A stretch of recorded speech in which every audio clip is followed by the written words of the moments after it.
recursive, you need the previous term to find the next term. Explicit is your shortcut. You just plug in any term number for n and you get your value. Okay, so with arithmetic, because that's as far as we got so far, okay, the formula which you are given, okay, for explicit arithmetic sequences is a of n,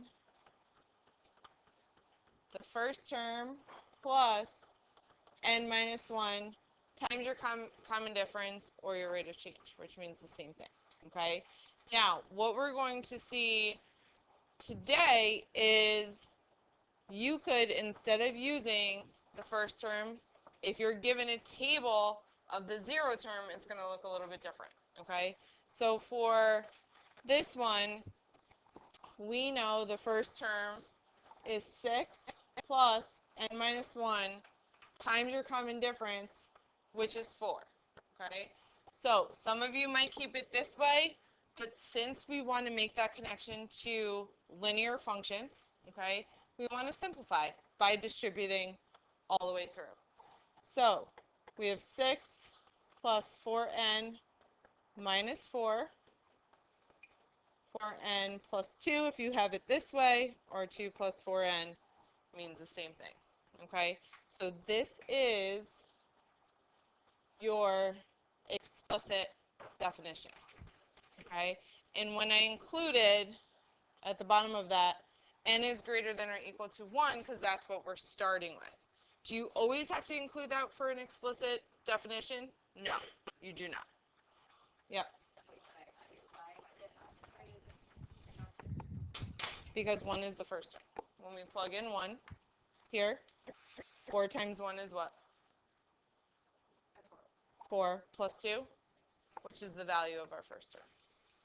Okay? So for recursive, the difference is they give you the first term,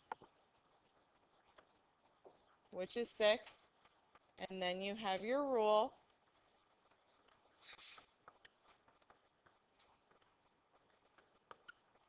Okay, n is greater than or equal to 2. Because when I plug in 2, and n represents the term number, okay, which is the same for everything. 2 minus 1 is 1. What is the value of the first term? 6 plus 4, that's how I get term 2. Okay, which is 10. Okay, then if I keep going, 10 is your previous term. To find the third term, 10 plus 4 gives you 14. Okay, so here is the main differences between explicit and recursive. Explicit, I could plug in any term number, like what is the 10th term? I would get 42. I could just plug in 10 for n. However, I need to start with 6, keep adding 4 until I get to the 10th term. Does that make sense? Okay, so that's the difference between the two. All right? Questions, comments, concerns? Yep. So if a sequence starts with 0 instead of A0, then you do like a different, you don't do that equation. So for which one? Page 6, 3B, like it's A times 3/4. Yep. Because remember, if I substitute n equals 0, 3/4 to the 0 is what? Is 1. 1 times 80. 80, which is your initial value. Okay? So say if I take that equation in general, or that problem.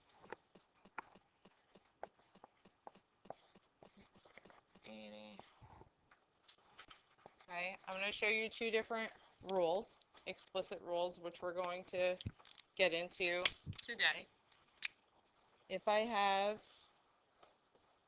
a of n equals, if I'm using 80, and what was it, 3/4 to the n. But what would I have to change if I use 60?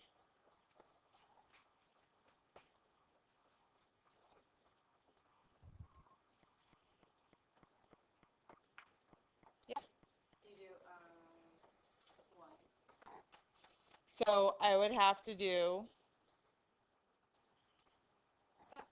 for it, okay, in order to get it. Because if I plug in, let's say 2, because if we do this a little bit differently, if I use 60, this would be n is greater than or equal to 2, as opposed to n is greater than or equal to 0. Okay, so your notation would change. We're gonna see all of this today again, so which makes more sense, going one piece at a time than looking at the word problems. Okay, so take out your notes. Okay, we will get to all of this. Okay, we're gonna show the similarities between the two and when you start with the 0 term as opposed to the first term. Okay, this is your note packet.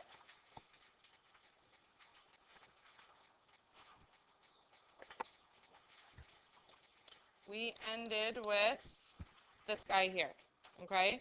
We ended with this one here. Some of you may have started number 2, okay? Where this is all under the umbrella of arithmetic sequences, okay? We are finding the explicit rule. So, we are given the first term, then the third term. Okay, have your homework still somewhere on your desk. When we go into individual work, I will be checking it. Okay, so you're given the first term and the third term. They're telling you it's arithmetic, so we are going to have a rate of change, or it also means a common difference. So what would it be? Yeah. Add 8, okay. Do we agree? Do you guys see that? How do we get it? How do we get, we were adding 8 to both? How do we get that? Yeah.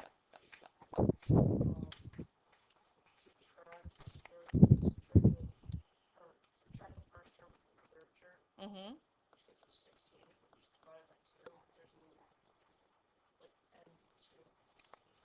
Perfect.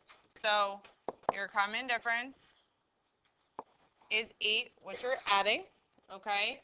So from here, we write our explicit rule, which is a of n, your first term, plus n minus 1 times your common difference.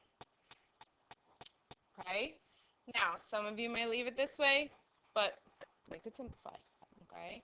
So we have a of n equals 8n minus 3. That would be our final explicit rule because you are distributing. Okay? And you get 5 plus 8n minus 8, combine like terms, and you have 8n minus 3. Okay?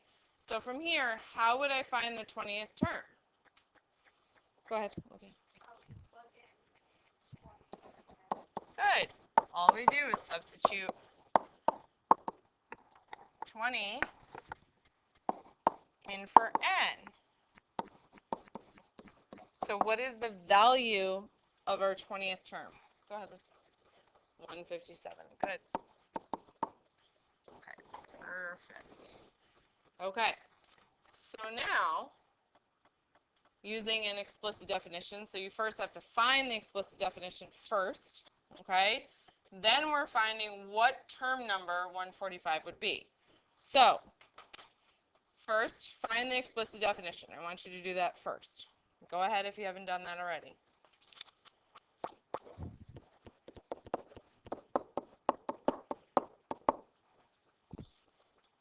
We have about 30 seconds for that.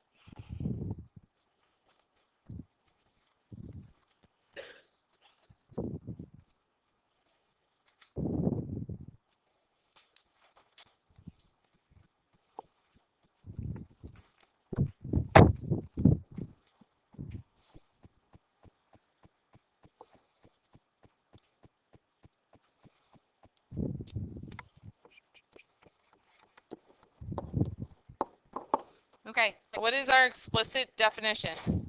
Go ahead, Julia.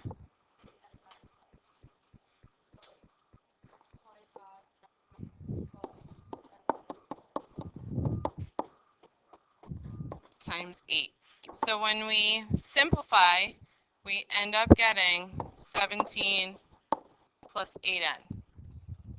Okay, 17 plus 8n. So how would I find the term number for 145? Go ahead. You do 145 plus 8n. Perfect.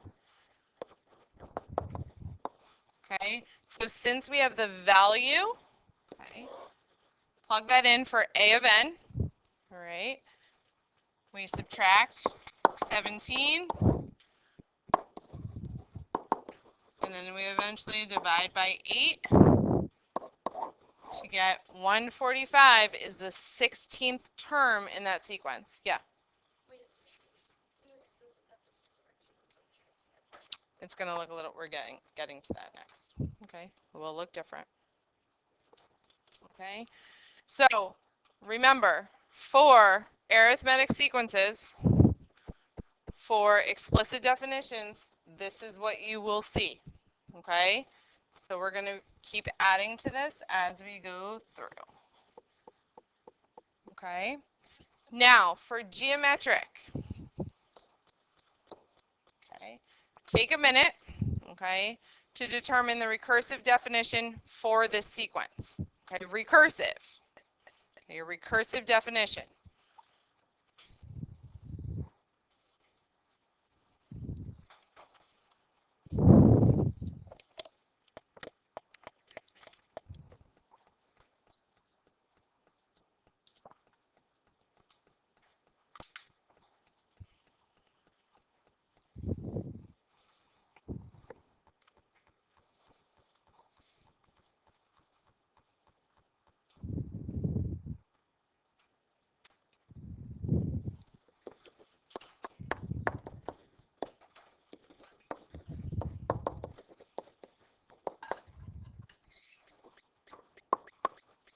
Okay, so what's happening here? What are we doing? Caitlin, what are we doing in this one? Multiplying by 3. Okay, so recursive, you include the first term, and if you use f of 1 or a different variable, you're okay. All right. A of 1 equals 2, then a of n equals previous term value times 3 when n is greater than or equal to 2. Yep. Does it matter, like, if I put n is greater than or equal to 2, like, could I put that before the recursive definition, or like, does it have to come after? It doesn't matter as long as you include it. Yeah. Yep. If I use f for like every recursive definition, that is fine. That's okay. Okay. F is just a function name. So, Isabel, back to what you were saying. Majority of like a multiple choice, let's just say, it's going to be set up very similar to this, okay? But either way, if you include all 3 pieces, you are fine, okay? So now we're going to use a recursive, not a recursive, explicit definition model, okay, to determine the sequence. So A of 1 represents the first term. However, R is your growth rate, growth factor, okay? So we start with our first term, which is 2. What was our growth factor? 3 to the n minus 1. So this is your explicit rule for geometric sequences, which is different than your arithmetic sequences. Okay? So this resembles what we saw in the cake situation, okay, on one part of the packet and what you saw in the homework. Okay? So this is your explicit definition for geometric sequences. All right, so let's try another one. We'll do this together. With your partner, determine the recursive definition for the sequence. Okay, so what is happening? This is all geometric we are working with. Okay, what is our growth factor? Take a minute, jot it down. What is our growth factor?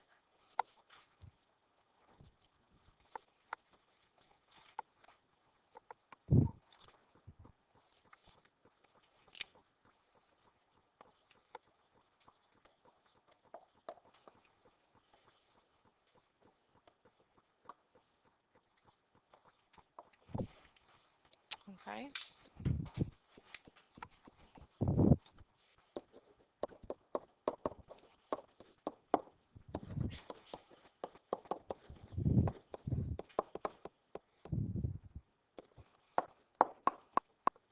Okay. What is our, go ahead. Yeah, do you have the growth rate? Good, -3/4. Go ahead. You can leave the door open too. Okay. How many of you did get that? Okay, good. So, and also note to remember that when you have, let's say, Delta Math and you're doing this, they do, which you probably have noticed, that notation, which means the same thing, okay? And for geometric sequences, they put the growth factor in front. Again, means the same thing, all right? So now, using our model, what would it look like? Using our model, what would our explicit definition look like? Go ahead, Mia.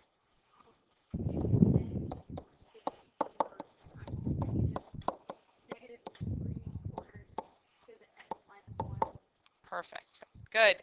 That is your explicit definition. Okay, that is your explicit definition. So now, in the next part,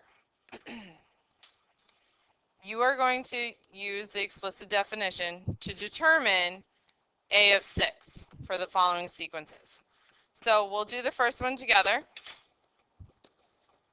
Okay, A of n. Remember, our first term is 2. What is the growth factor? Julia? Times 1/2 to the n minus 1. Now, what do I have to do in order to find the 6th term? If I need to find A of 6, what would I have to do? Go ahead, Michael.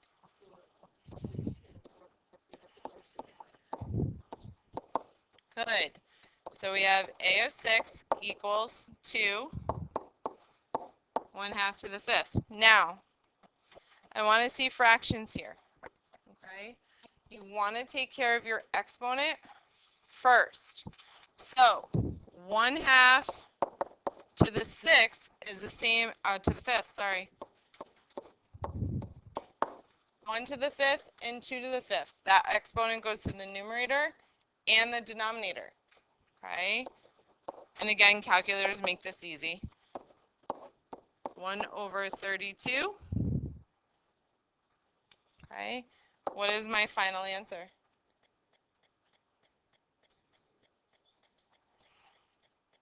Careful. This is 2 over 1, so we're just multiplying. 1/16 is our final answer. Okay? So it's 2 times 1 over 1 times 32. We have 2 over 32, which reduces to 1/16. Okay? Now, if you were to enter this in your calculator, okay, make sure you have parentheses around 1/2 and raise it to the 5th, then multiply by 2. You will get a decimal.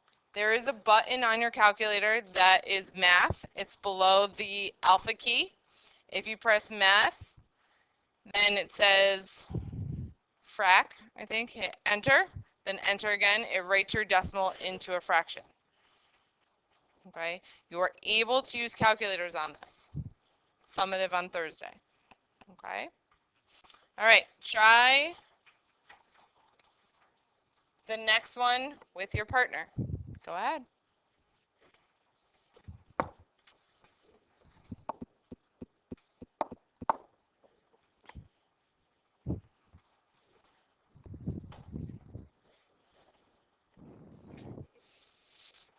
Okay, yep. So, what is our growth factor? Go ahead, Luce. 2/3.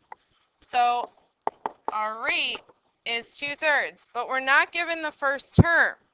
So, how did you find the first term? What did you do, Julia?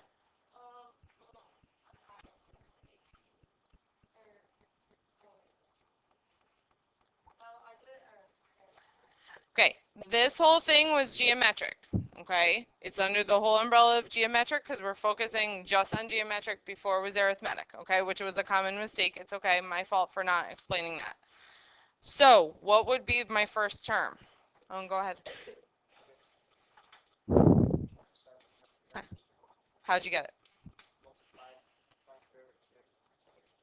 32. Good. So your first term is 27. You need it for this. Times your growth factor minus n minus 1. So, or to the n minus 1. So when you have to find the first term, you take 2 and multiply by the reciprocal. Okay, take your previous term, your second term, and multiply by the reciprocal to see what is in front of that. Okay, so now for the sixth term,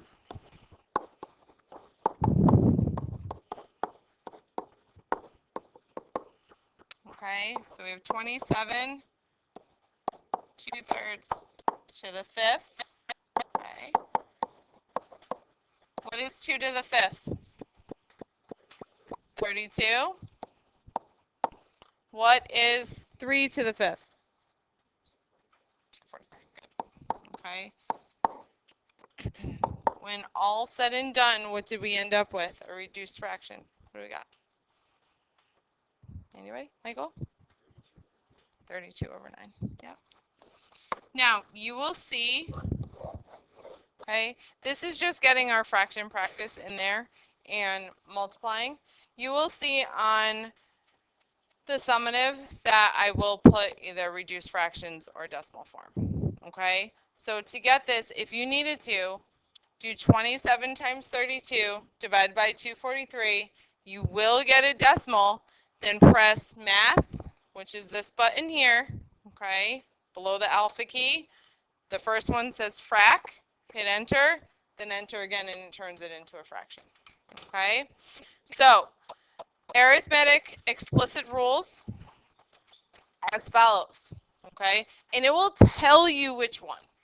Okay? It will tell you if you're looking for, if it's something like this. Okay? An arithmetic or geometric sequence. Okay?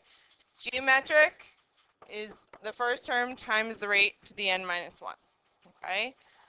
Now, we will see where we look at this as a percentage. Okay? So here's a geometric sequence. What is the growth factor? Here's a geometric sequence. What is the growth factor? Okay, they're already telling you it's a geometric sequence.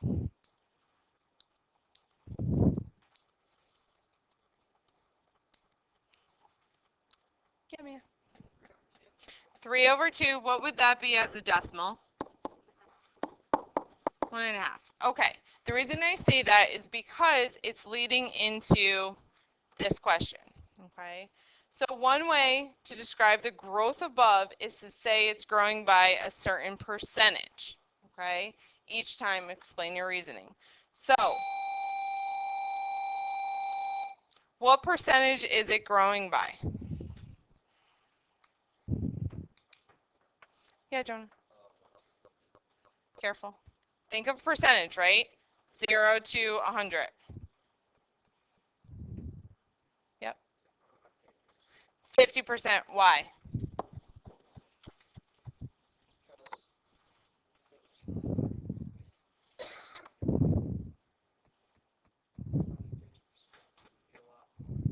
Okay. Okay. Yeah, Anton. Right. So you already have the number and you're adding half each time, right? So we have 16. What is half of 16? To get 24. 24, what is half of 24? What do we got? 36. 36, what is half of 36? 36 plus 18, what do we got? 54. So we are adding 50% of the previous term each time.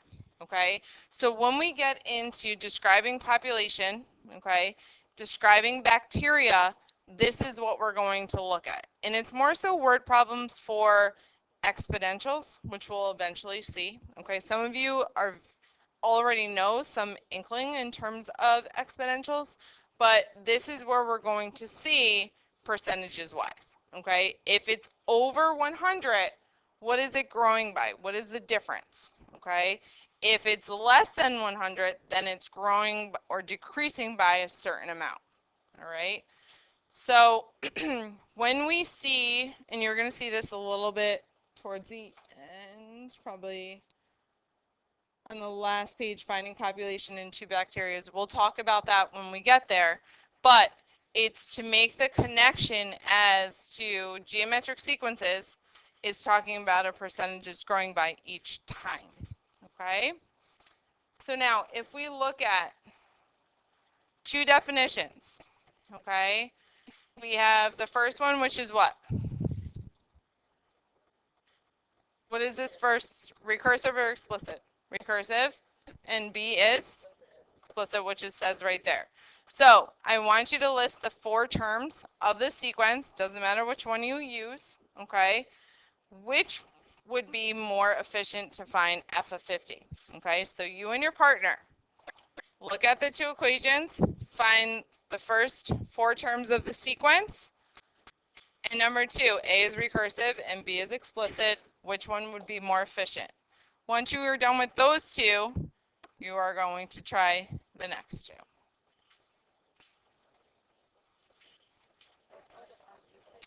All right, so for this first one, list the first four terms of this sequence. What do we got? Go ahead, Isabel. 64, 42, 66. Perfect. Good. Excellent. Okay, A is recursive, B is explicit. Which would be more efficient to find f of 50? Julia.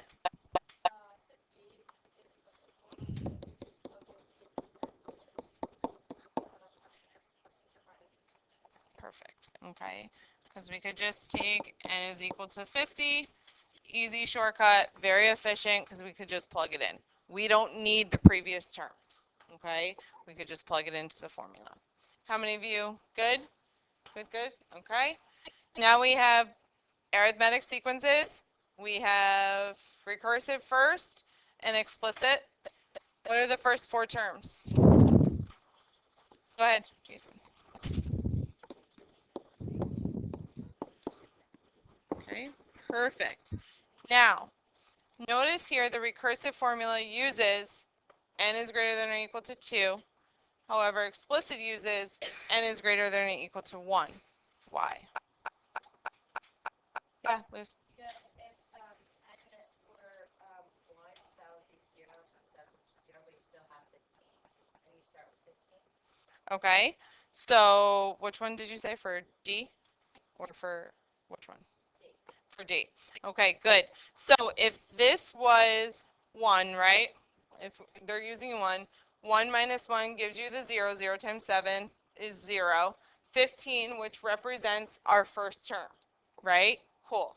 Then for recursive, it's using 2y. Yeah.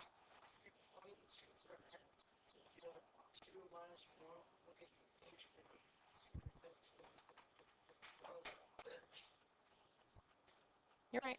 You're good. Nope, you're okay. Because this is just, when you plug it in, you're finding it has to equal the value of the first term, right? So we should get h of 1 here. That's what we want, okay? So this has always been in the recursive formula, right? Explicit, though, that could change, okay? That could change, where you have n is greater than or equal to 1. That's our typical, what we see, especially when we're given the first term. However, we have n is greater than or equal to 1, okay? Or you could have a of n is equal to a of 0, okay, which, think of your charts, right? Plus n times d. Okay, where D still represents your rate of change. Okay, so this would be, okay, our first initial term, like our y-intercept. That would be our y-intercept in terms of arithmetic. Okay, where we could just plug in our n values. This is the same explicit rule. We would get this when we distribute the D all the way through. Because let's look at this one. When we distribute, we have 15 plus 7n minus 7. What is 7n plus what? What do we get? 8. Okay, so if I plug in 0 here, what would be f of 0? 8. So that's where I will start with n is greater than or equal to 0. So that's where it changes. Yeah. Wait, so it's only 0, or it's only greater than, n is greater than or equal to 1 when it's explicit, right? Mm-hmm. Yeah. Okay. But again, that can change. N is greater than or equal to 1 if you're starting with the first term, or n is greater than or equal to 0 if you're starting with the initial. Yep. So I use that for These two mean the same thing. Okay. These two mean exactly the same thing. However, you're starting with the first term, which is typically given to you. But like the charts, right? We have seen 0 and 80, for example. We could go right to this. Okay. The same thing applies for geometric. Okay. So for geometric, a of 0 r to the n would be your shortcut when you're given the chart of a of 0. So if I were you, since I wrote it on the board, it might be something important to write down.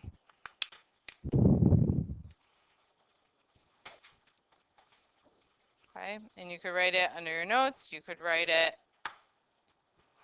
somewhere.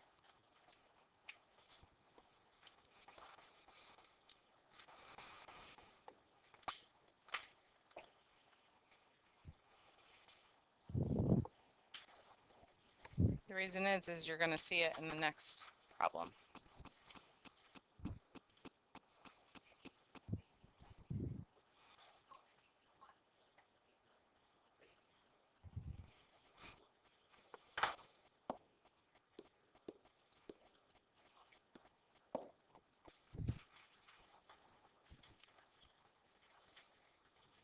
Okay.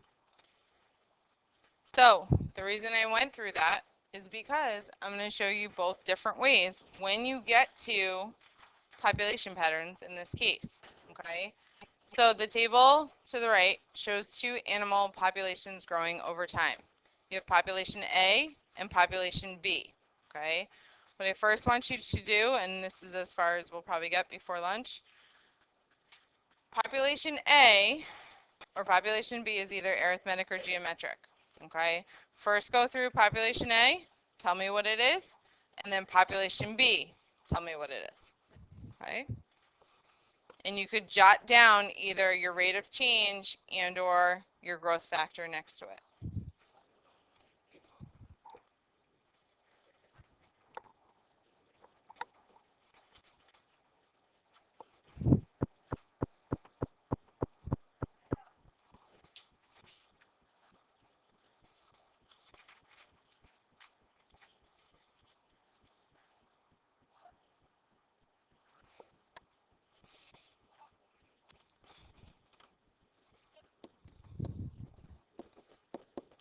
Okay, before lunch, what is population A?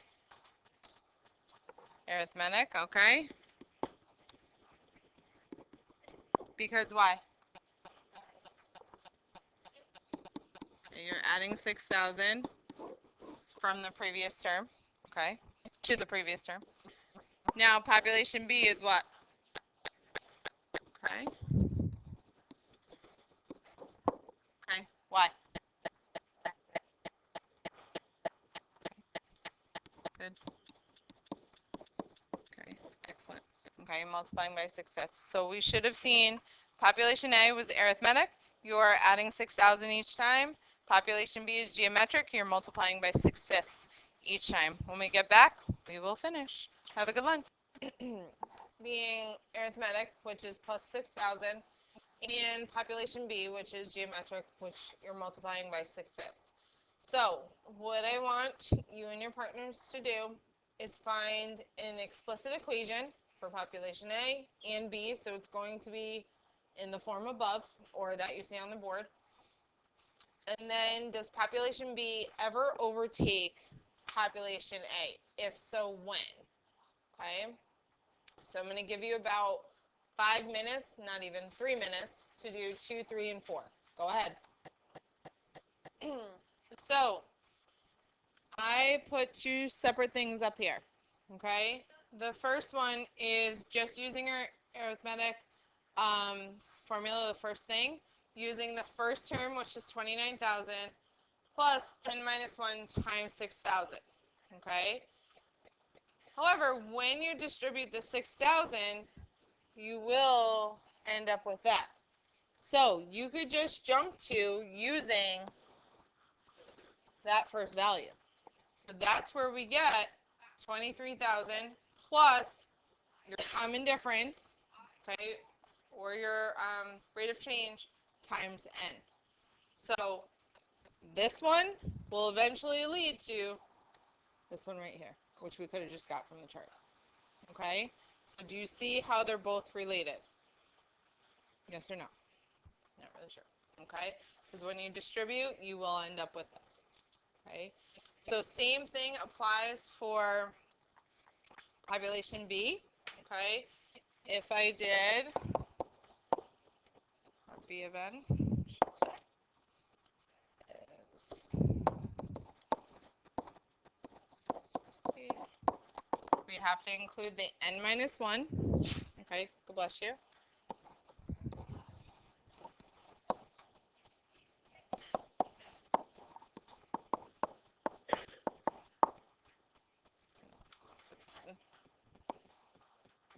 Okay, so either one would work. Okay, either one would work. You could also, for this case, since we're talking about population, for 6/5, we could have had the 1.2 because you're growing by 20% each year. Yeah. Why, like in the first equation that you wrote for population B, it's 3,750, but then in the second equation it's 3,000.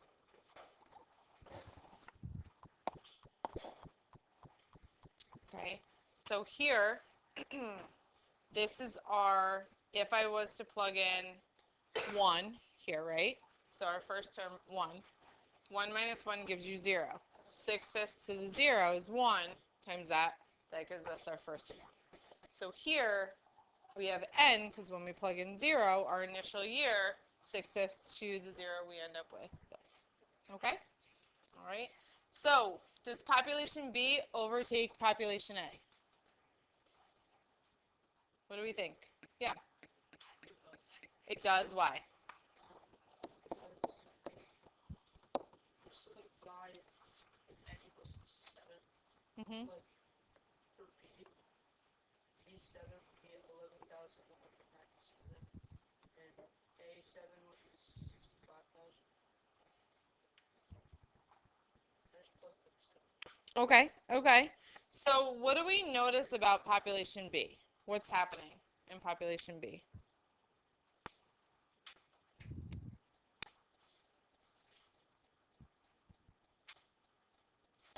Yeah. Yeah. Geometric. It's geometric. So what does that mean? Like there's a common ratio. Okay.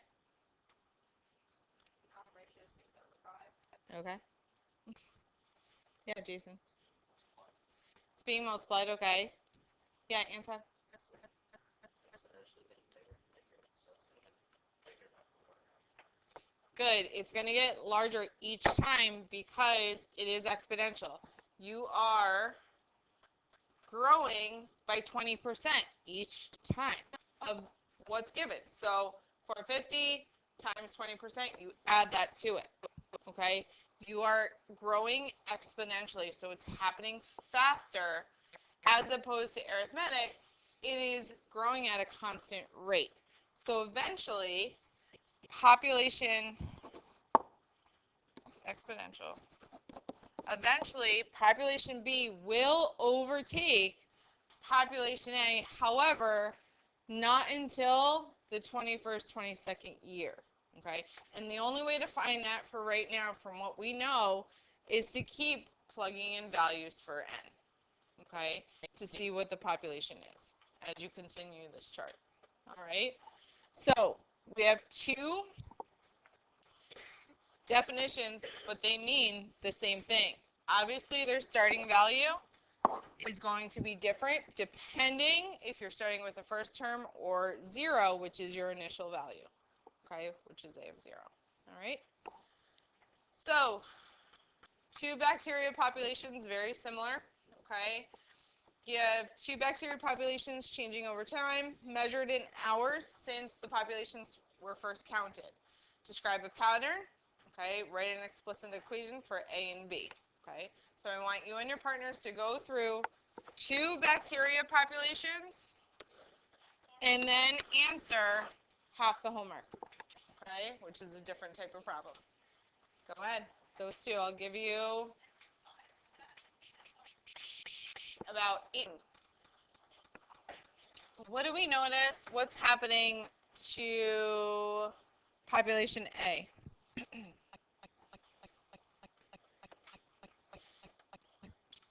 Anton, go ahead. It's multiplied by a half. Okay. Okay. Multiplying by 1/2. Okay. How about B? What is happening? Yep. Okay. Population B being multiplied by 3/4. Okay. So now write an explicit equation to define population A. What do we have?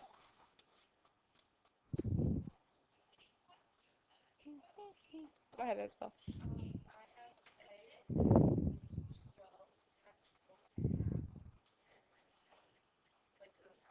Careful. Careful. Which value are you starting with? The first, everything's good so far. It's just your exponent. So, we're starting with what value? 12? Okay. Which is what term? 0, 1, 2. 0. Okay. So, since this is 0, okay, we have this, which is correct. What exponent will give me just 12?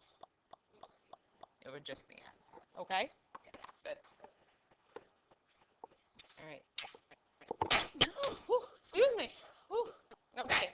If you did 6 times 1/2, then n minus 1 would be it. Okay? Yes. Question? Okay. How about population B?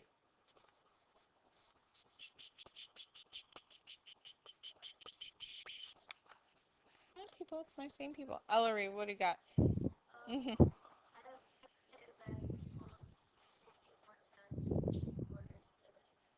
Perfect. Okay. A of n or B of n, whatever you chose. Excellent. Good. Okay. If you did, in fact, the first term, it would be 48 times 3/4 to the n minus 1. Okay. If you chose that, either one would suffice. All right. Then we have half the homework. Lynn spent 80 minutes doing homework on Monday. Each day from Tuesday through Friday, spent half as much time doing the homework the day before. So for Monday, how much time? Okay, Tuesday, Wednesday, Thursday, and Friday. Okay, and then how much total time did she spend? Go ahead, Mike. Good, 155 minutes were spent. So what you got to do is just add all of those together. Okay, that is just an intro, which we won't be getting into, but that is called a series when you add all your values together. A series means you're adding. Okay, they don't go much into it with our resource, and neither will we. Okay, just understanding sequences. Okay, so you're going to get 2 things from me today. All right, and we have plenty of time to get started on it.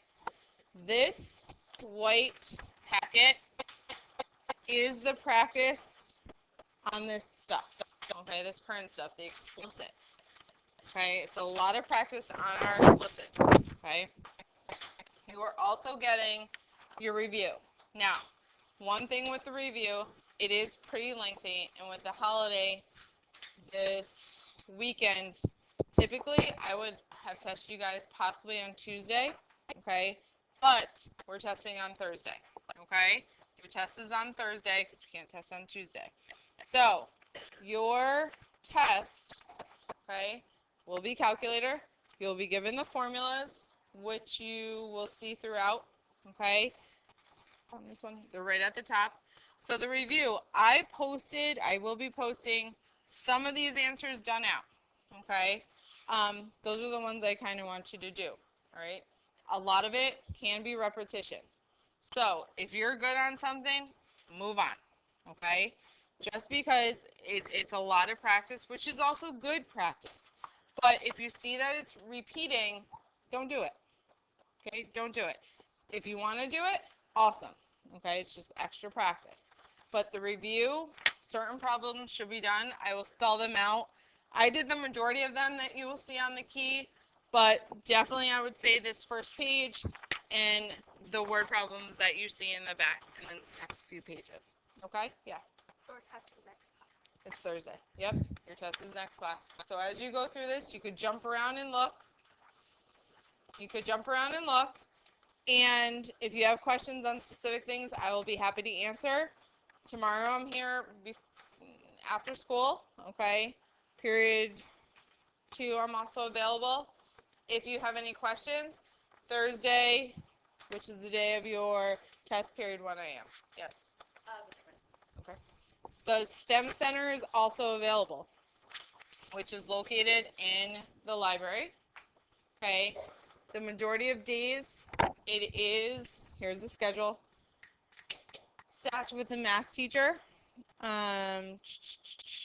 Day 1 and 3, each period is staffed with a math teacher, okay? Day 2 and 4, only period 3, okay? So on these days, only period 3, which you guys have class, is staffed with a math teacher. So day 1, 3, every single period is staffed with a math teacher, okay? If you can't either stay with me during certain periods, Wednesday and Thursday after school, I am available, okay? And that should do it. Right? If there's certain times, if you want to check your schedule to see if it coincides with mine, we could see if we could work something out.